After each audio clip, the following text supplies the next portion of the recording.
Hi, it's Therese and I'm here for Altenew today, and I'm going to be stamping a layered floral background using this gorgeous Floral Fantasy stamp set.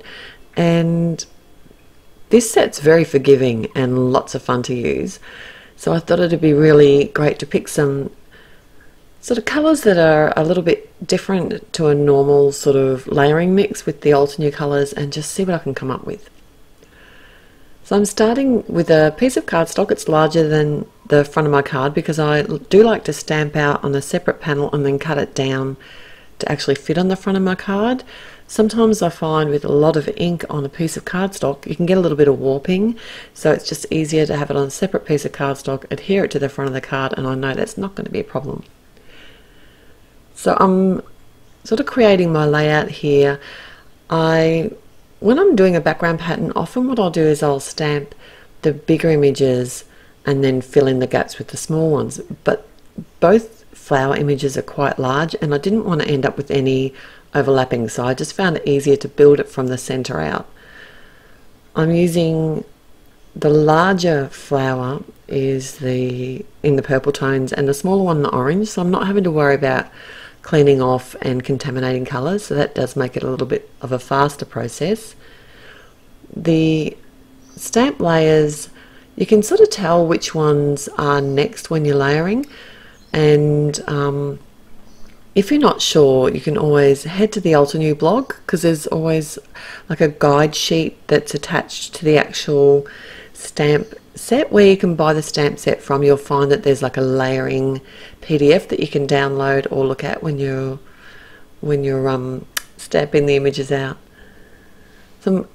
Also, the same guide is on the back of your packaging, so you can check that out too, and there's colour codes showing you where you need to line up the stamps, and you can also kind of have a look and see which stamp's next if you're not sure.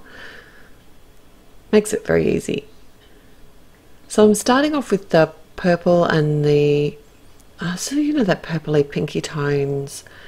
The sets, I will have all the colours listed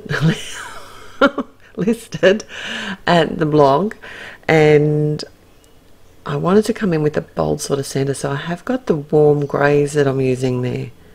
So the first flower I showed you just one of the images being stamped, but this second one I'm actually showing you how I went about and sort of worked out each layer on each of the flowers and sort of did all those 4 layers to each stamp.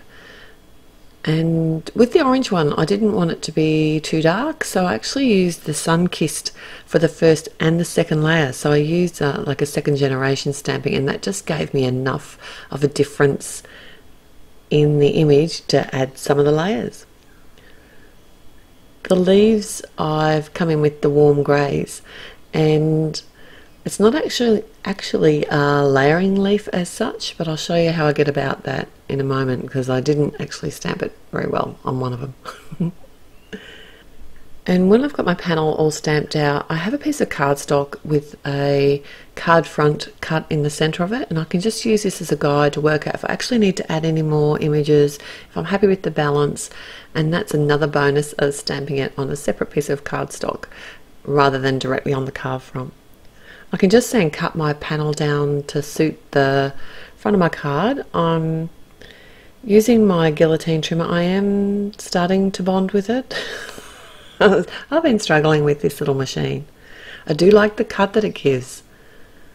So this is the image, the leaf that sort of just didn't sort of stamp right. I think I actually stamped it twice from memory and didn't line it up very well.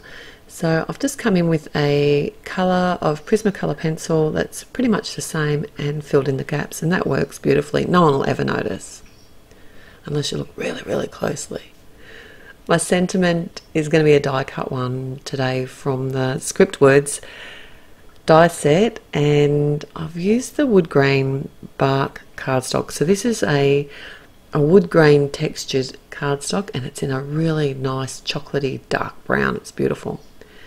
I've die cut a second word in some fun foam, added some matte medium, and then I can just lay my die cut cardstock over top and pop that aside until it's dry. I do use like a craft knife or my tweezers just to make sure that it's lined up before I set it aside. I have added some tape runner to the back of my panel. I'm just going to add that to the front of my top fold card. I just love these colours together. It's just such a different combination. I know it's not going to be everyone's cup of tea, but I just think it's nice and fun. And these flowers are so artsy. Beautiful. I'm adding the word with, because then I figured it could be an all occasion sort of card. And that came from a stamp set. It's the Superscript 2 stamp set. And then I can just pop my sentiment on with some matte medium, and finally add some, these are some toffee sprinkles to the front of the card. Thanks so much for joining me today. I've had heaps of fun. Till next time, happy paper crafting. Bye.